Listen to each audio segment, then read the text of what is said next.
اب یہ کسی نے اگر آپ کو بطور وظیفہ بتایا، مجھے تو لگتا ہے دشمنوں کے خلاف کوئی وظیفہ بتایا ہے کہ ان کے خلاف پڑھیں، میں آپ سے گزارش کرتا ہوں یہ کوئی ایسا وظیفہ نہیں ہے کہ جو باقاعدہ قرآن یا حدیث کے اندر موجود ہو، اور یہ کسی نے اپنے پاس سے بنایا اور آپ کو دے دیا ہوگا۔ اگر خدا نخواستہ اس کو آپ مس یوز کرنے کی کوشش کریں گے تو یاد رکھیں جو اچھے کلمات ہوتے ہیں ان کا نیگیٹو استعمال بعض اوقات خود آپ پر نیگیٹو ایفیکٹس ڈالے گا اور آپ نقصان کا شکار ہو جائیں گے۔ اس طرح کتابیں نہ پڑھیں۔ ایک بہن نے آج مجھے کہا کہ میں نے کتاب پڑھی، اس کے اندر بہت سارے وظیفے لکھے تو انہوں نے اپنا لیے۔ کتابوں میں ہزاروں چیزیں لکھی ہوتی ہیں اور ان کی فضیلتیں ایسی لکھی ہوتی ہیں کہ آپ کہیں گے اگر یہ پڑھ لوں تو بس پوری دنیا کا حکمران تو میں ہی ہوں گا، پاکستان کی اگلی حکومت میرے ہاتھ میں ہوگی۔ ارے بھائی اتنی آسانی سے ہر چیز وظیفوں سے حاصل ہو جاتی تو ہر شخص حاکم ہوتا، ہر شخص بادشاہ ہوتا، لیکن ہم پتہ نہیں کیا حسن زن قائم کرتے ہیں۔ اچھا پھر یہ بھی معذرت کے ساتھ نہ ہم نماز پڑھتے ہیں، نہ ہم روزہ رکھتے ہیں، قرآن پاک کی تلاوت ہم نہیں کرتے، فرض علوم ہم نے نہیں سیکھے ہوتے، ہزارہ گناہ ہم کرتے ہیں، گناہوں بھری زندگی ہم چھوڑنا نہیں چاہتے، رزق حلال اور حرام کی تمیز ہمیں حاصل نہیں ہوتی، لیکن ہم گمان کرتے ہیں کہ وظیفہ پڑھوں گا اللہ تعالیٰ فوراً مجھے سب کچھ عطا فرما دے گا۔ بھائی جان ایسے نہیں ہوتا ہے۔ اس کے لیے سب سے پہلے ہر چیز کے لیے کچھ ریکوائرمنٹس پوری کرنی پڑتی ہیں۔ اس طرح آپ کو ہر چیز کے فائدے حاصل ہونے لگ جائیں تو پھر تو آدمی کیوں نماز پڑھے گا؟ یعنی ایک عام سوچ یہ ہوگی پھر میں کیوں نماز پڑھوں، سارے فائدے تو مجھے حاصل ہو رہے ہیں۔ وہ کوئی بہت ہی خوش نصیب ہوگا جو اس کے ساتھ ساتھ پھر اللہ تعالیٰ کی کامل عبادت بھی کرے۔ اس لیے ہمارا مشورہ ہوگا اس قسم کے وظائف نہ کیے گا۔ ایک صاحب نے بتایا کسی کی 2 غیر شادی شدہ بیٹیاں تھیں، وہ قربانی نہیں کر رہے تھے، ان سے کہا کہ بھئی آپ قربانی کریں، آپ پہ واجب ہے، تو کہا کہ 2 بیٹیاں میری غیر شادی شدہ بیٹھی ہیں اور میں قربانی کروں تو کیا حکم شرع ہوگا؟ دیکھیں یہ دین نہ سیکھنے کا نتیجہ ہوتا ہے، اپنے ذہن سے ہی ایک عذر بنا لینا اور اس کو عذر کو پیش کر کے اللہ تعالیٰ کے احکام سے بھاگنے کو جائز قرار دینا، یہ کیسے صحیح ہو سکتا ہے؟ کہیں شریعت نے نہیں فرمایا آپ کی 2 نہیں 10 بیٹیاں بیٹھی ہوں، اگر آپ کے پاس پیسے جمع ہو گئے ہیں تو حج بھی فرض ہوگا، قربانی بھی کرنی ہوگی، صدقہ فطر بھی دینا ہوگا لازم۔ تو اس لیے جس نے ایسا کیا وہ گناہگار ہوا۔ غیر شادی شدہ بیٹیوں کا اور جوان بچیوں کا گھر میں ہونا یہ آپ کے لیے شرعی احکام میں تخفیف کا سبب نہیں بنے گا، آپ کو بہرحال قربانی کرنی ہی ہوگی۔ ان کا پوچھنے کا مقصد اب یہ ہے کہ جب وہ کسائی سلاٹر ہاؤس میں جب اس کو ذبح کیا جا رہا ہوتا ہے، ہم وہاں موجود نہیں ہوتے اور وہاں کاٹنے والے کو یہی نہیں پتہ ہوتا کہ یہ کس کی قربانی ہے، تو گویا کہ اس قربانی پر قربانی کرنے والے کا نام نہیں لیا جاتا، نہ اس ذبح کرنے والے کو پتہ ہوتا ہے یہ قربانی کا بھی ہے یا نہیں اور کس کی قربانی ہے، تو کیا قربانی صحیح ہو جائے گی؟ دیکھیں بالکل ہو جائے گی، اس میں شرعاً کوئی حرج نہیں ہے۔ جیسے آپ اجتماعی قربانیوں کے لیے پاکستان ہندوستان میں پیسہ بھیجتے ہیں تو یہاں جو قصائی پھر ذبح کر رہا ہوتا ہے تو ہر ایک کے نام کو ہی پڑھ کے وہاں سامنے کر رہے ہوتے ہیں۔ اللہ ہی نیتوں کے حال بہتر جانتا ہے، جب آپ نے نیت کر لی اور سامنے والا کاٹ رہا ہے، وہ چاہے نیت کرا نہ کرے، آپ کی نیت تو موجود تھی۔ نام لینا بھی بکرے کے سامنے ضروری نہیں ہے، نہ اس ارادے کے ساتھ کہ قربانی کا جانور ہے میں ذبح کر رہا ہوں، نہیں، بس وہ چونکہ آپ نے آرڈر دیا وہ آپ کی قربانی بالکل ہو جائے گی، اس میں گھبرانے کی کوئی بات نہیں ہے۔ اور اب وہ کہتے ہیں کہ میں ساتھ ساتھ کر چکا ہوں، اب اس کے بعد وہ قربانی نہیں کرتے ہیں، کیا حکم شرع ہوگا؟ دیکھیں بالکل غلط چیز ہے، ان کے ذہن میں کسی نے غلط مسئلہ ڈال دیا کہ ہر ایک پر 7 قربانیاں واجب ہوتی ہیں زندگی میں، جب وہ کر لے تو اس کے بعد بری ذمہ ہو جاتا ہے، ایسا کوئی بھی مسئلہ نہیں ہے۔ میں گزارش کرتا ہوں کہ مسئلے اچھے مسند مفتیان کرام سے معلوم کریں۔ یہ جو ہمارے ہاں ہر گھر میں، ہر محلے میں، ہر اسکول کی کینٹین میں اور پپو پان والے کی دکان کے اوپر جو مفتی کھڑے ہوئے ہیں، یہ ہر ایک قابل اعتماد نہیں ہوتا ہے، سنی سنائی باتیں بیان کرتے ہیں اور اس سے لوگوں کو گمراہ کرتے ہیں، جیسے کہ اس طرح کیا تو بہرحال یہ شرعاً جائز نہیں تھا، اور ان کو قربانی کرنا واجب ہے، اور جتنے سال قربانی واجب ہوئی اور وہ اسی مسئلے کو ذہن میں رکھ کر نہ کرتے رہے، اس پہ اللہ کی بارگاہ میں توبہ کرنی ہوگی اور ان کا حساب کر کے جتنے سالوں کی قربانی رہ گئی اب اس کا کفارہ ادا کرنا ہوگا۔ وہ ایسا نہیں ہے کہ آپ ایک قربانی کا جانور ذبح کریں گے، کیونکہ اس کی قضا اس طرح نہیں ہوتی ہے، بلکہ ایک قربانی کا پیسہ آپ اللہ کی راہ میں دیں گے۔ تو اگر 3 سال کی قربانی نہیں کی تو 3 قربانیوں کا پیسہ آپ صدقہ کریں گے، کسی غریب کو دیں گے۔ شاعر نے اپنے ایک مکروہ ارادے کا اظہار کیا ہے، کیونکہ یہ قدرت کا لکھا کاٹنے کا مطلب کیا ہے؟ اللہ تعالیٰ کا فیصلہ،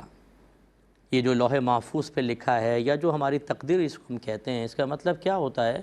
اللہ تبارک و تعالیٰ کا ازلی فیصلہ جو اس نے ہمارے حق میں کیا ہے۔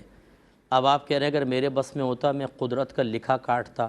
اس کا مطلب اللہ کے فیصلوں کو بدل دیتا اگر مجھے بس میں ہوتا تو یہ غلط چیز ہوتی ہے۔ حالانکہ اللہ نے فرما دیا لا تبدیل لکلمات اللہ، اللہ کے فیصلوں کو کوئی بدلنے والا اللہ کے فیصلوں میں کوئی تبدیلی نہیں ہوتی، اللہ کے کلمات کو یا اللہ کے فیصلوں کو بدلنے والا کوئی بھی نہیں ہے۔ آپ یہ کہہ رہے ہیں پھر تیرے حصے میں آئے برے دن کوئی اور کاٹتا، یعنی ہم پر مصیبت نہ آئے، محلے والے پر آ جائے، دوسرے مسلمان بھائی کے لیے مصیبت ادھر ٹرانسفر کرنے کا ارادہ، یہ بھی گناہ کا ارادہ ہے۔ خلاصہ کلام یہ ہے کہ اس طرح کے شعر جو ہیں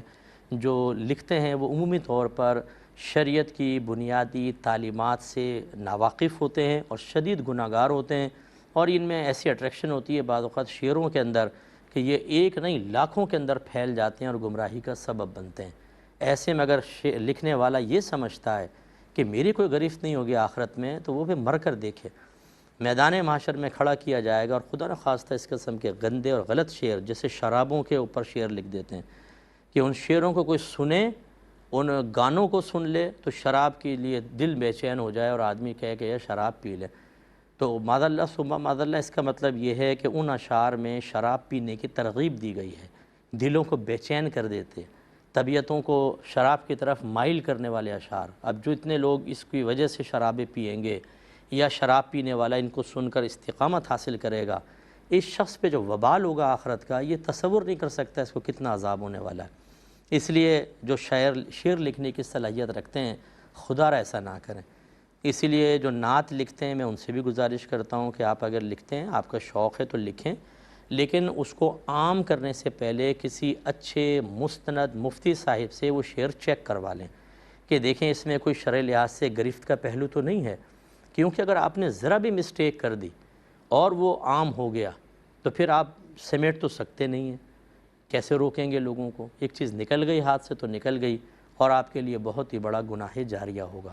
بعض لوگوں کو بڑا شوق ہوتا ہے کہ ہم شعر لکھیں، چاہے وہ نعت کے ہوں، شاید کوئی اچھا نعت خوان پڑھ لے تو بہت لوگوں میں پھیل جائیں گے اور ذرا کالر سیدھی کرنے کا موقع ملے گا، جی میری لکھی ہوئی نعت ہے۔ بھئی اچھی بات ہے، اخلاص سے لکھیں، یہ کالر سیدھے کرنے کی نیت نہ ہو، اللہ کو راضی کرنے کی نیت ہونی چاہیے۔ اچھے شعر ہوں گے تو ہو سکتا ہے ثواب جاریہ بھی ہو، لیکن اگر غلط شعر ہوا تو، اور ہوتا یہ ہے اکثر میرا جو مشاہدہ ہے، میں نے جو طبیعتوں کو دیکھا ہے کہ آپ جب اس طرح کوئی چیز لکھ لیتے ہیں نا تو پھر کسی کو چیک کروانا پسند نہیں کرتے۔ ان کہتا ہے تمہیں چیک کروانے کی ضرورت ہی نہیں ہے، خواہ کوئی تنقید کرے گا، عام کرو عام کرو، وہ عام ہو جاتا ہے، بعد میں پتہ چلتا ہے کہ اس میں خرابی تھی، پھر سر پکڑ کے بیٹھ جاتے ہیں۔ تو ایسا نہ کریں، بلکہ پہلے چیک کروائیں۔ فرض کر لیں آپ نے 16 شعر لکھے، آپ نے چیک کروایا، چیک کرنے والا نے 11 شعر کاٹ دیے کہ یہ صحیح نہیں ہے، آپ نے کہا یہ تو پوری میری شعر ہی خراب کر دی ہے، آپ نے کہا چھوڑو، نہیں ایسا نہیں۔ اگر کوئی واقعی مستند عالم دین ہے، مفتی صاحب ہیں، انہوں نے بتایا کہ اس میں شرعی گرفت ہے، تو کیوں آپ بے چین ہو رہے ہیں؟ کیوں آپ کی طبیعت کو ناپسند ہوا؟ ہاں ہو سکتا ہے آپ ڈسارٹی سے اعتبار سے اور اتنی محنت سے لکھے اور 11 ریجیکٹ ہو گئے، کوئی بات نہیں، اس کیفیت پہ قابو پائیں۔ یہ نہ کریں ان کی بات کو نظر انداز کر کے عام کر دیں، اور بعد میں جب شرعی گرفتیں ہوں تو آپ پچھتا کر اپنے فیصلے کو واپس لینے کی کوشش کریں، پھر تیر کمان سے نکل چکا ہوتا ہے، پھر واپس نہیں آئے گا۔ ایک بھائی نے یہ پوچھا کہ سنا یہ ہے کہ کہا جاتا ہے کہ جو عورت جس مرد کی پسلی سے بنی ہے اسی کے نکاح میں آئے گی، کیا یہ بات صحیح ہے؟ جی نہیں، یہ بات بالکل غلط ہے۔ ایسا نہیں ہوتا ہے کہ ہر مرد کی پسلی سے اس کی بیوی پیدا ہوگی، ایسا نہیں ہوتا۔ بس ایسا ہی ہوا کہ آدم علیہ السلام کو اللہ نے پیدا کیا تو آپ کے قلب میں نکاح کی خواہش پیدا ہوئی جو اللہ نے ہی ڈالی، تو آپ نے اللہ کی بارگاہ میں التجا کی تو اللہ تعالیٰ نے آپ کی پسلی سے بی بی حوا رضی اللہ تعالیٰ عنہا کو پیدا کیا۔ بس ایسا ہے کہ آدم علیہ السلام کی پسلی سے بی بی حوا پیدا ہوئیں، اور پھر یہ معاملہ یعنی توالد و تناسل کا سلسلہ ہوا اور نسلیں آگے بڑھیں۔ یہ نہیں ہے کہیں شریعت نے کہا کہ ہر مرد کی پسلی سے عورت پیدا ہوتی ہے، ایسا کہاں ہوتا ہے؟ وہ تو ماں باپ سے بچے پیدا ہوتے ہیں، پسلی سے کہاں سے پیدا ہوگا؟ تو یہ بالکل غلط خیال ہے۔ اس کو پہلی ذوالحجہ کو جو زکوٰۃ بنی تھی اتنا اماؤنٹ نکالوں گا، دیکھیں اتنا ہی نکالیں گے جتنا پہلی ذوالحجہ کو آپ کی زکوٰۃ بنی تھی۔ اصول یہ ہوتا ہے کہ سال جب تمام ہوتا ہے اس وقت جو موجود مال ہے اس پہ زکوٰۃ ہوگی، لہٰذا اس کے اگر ایک دن بعد بھی مال آیا تو اس پر زکوٰۃ نہیں ہوگی، یہ اگلے سال زکوٰۃ کے اندر شامل ہو سکتا ہے، باقی بچے تو، ورنہ جو پچھلے سال کا مال تھا اس پر سال تمام ہو کر اس پر زکوٰۃ نکلتی ہے، لہٰذا آپ کو اس سیلری پہ زکوٰۃ نہیں دینی ہوگی۔ ایک یہ کویسچن کیا کہ میرے اکاؤنٹ میں 20 لاکھ روپے تھے، کسی کو مجھے پیمنٹ کرنی تھی، میں نے 10 لاکھ کا چیک اس کو دے دیا اور یہاں میرا زکوٰۃ کا سال پورا ہوا۔ اب جب میں نے اکاؤنٹ دیکھا تو اس میں 20 لاکھ تھے، یعنی اس نے چیک ابھی کیش نہیں کروایا تھا، تو میں زکوٰۃ 10 لاکھ پر دوں گا یا 20 لاکھ پر دوں گا؟ دیکھیں زکوٰۃ آپ 20 لاکھ پر دیں گے، جب تک مال آپ کی ملکیت سے نکل کر دوسرے کی ملکیت میں داخل نہیں ہوگا آپ ہی اس کے مالک ہیں، اور آپ کی ملکیت میں جتنے مال پر سال گزرے گا اس مال پر آپ کو زکوٰۃ دینی ہوگی۔ لہٰذا جو یہ زیڈ اکاؤنٹ بنا لیتے ہیں، مثلا کروڑ روپے ہے اور بھئی اتنے لاکھ میں نے نکال کے رکھ دیے زیڈ اکاؤنٹ میں، لوگ آتے رہیں گے میں زکوٰۃ دیتا رہوں گا، حتیٰ کہ پورا سال گزر گیا اور اس پر وہ خرچ ہی نہیں ہوا، تو یاد رکھیں اس پر مزید زکوٰۃ بنے گی، اور پہلے والے مال کی زکوٰۃ ادا نہیں ہوئی کیونکہ یہ پڑا ہوا ہے، اس کو آپ کو ادا کرنی ہوگی اور پھر نئے مال کے اندر بھی اس کو شامل کرنا ہوگا۔ تو اب اس کے تحت ایک حدیث لے کر آئے ہیں 2313 نمبر، حضرت عمر رضی اللہ تعالی عنہ بیان کرتے ہیں کہ حضرت عمر فاروق رضی اللہ تعالی عنہ نے صدقے کے مال کے متعلق فرمایا کہ ولی اگر صدقے کے مال سے خود کھائے یا اپنے دوست کو کھلائے تو اس میں کوئی حرج نہیں ہے۔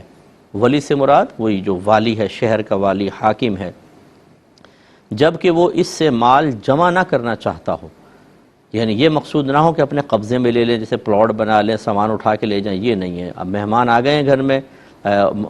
جو حکومتی مہمان ہوتے ہیں، ایک تو ہوتا ہے ذاتی گھر کا مہمان، اس کی بات نہیں ہو رہی ہے، ایک ہے جیسے باہر کے وفد ملنے آ رہے ہیں امیر المومنین سے، تو اب یقینی سی بات ہے اگر دیکھا جائے تو وہ تو ریاست کے مہمان ہیں، وہ ذاتی مہمان نہیں، ان کے بارے میں فرما رہے ہیں کہ ان کو کھلا پلا سکتے ہیں اور خود بھی اس میں سے تھوڑا بہت کھا سکتے ہیں۔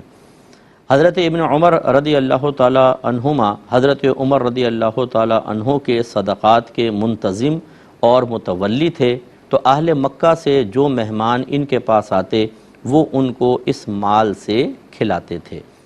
تو یہ بڑی توجہ والی بات ہے، اور اس کو جو مسئلے جانتا ہو وہی اس میں تصرف کرے۔ جیسے آج کل مدارس میں آپ کوئی فنڈ وغیرہ دیتے ہیں، ڈونیشن دیتے ہیں، تو وہاں کے بچوں کے لیے کھانا وغیرہ بنایا جاتا ہے،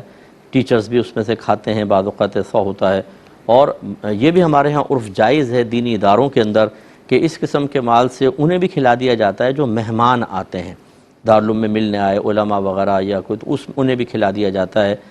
تو یہ بس اس میں خیال کرنا چاہیے کہ وہ خالصتاً زکوٰۃ کا مال نہ ہو، ایک ہوتی ہے ڈونیشن، نفلی صدقات ہوتے ہیں، اس میں تو یہ عرف جاری ہوگا، لیکن اگر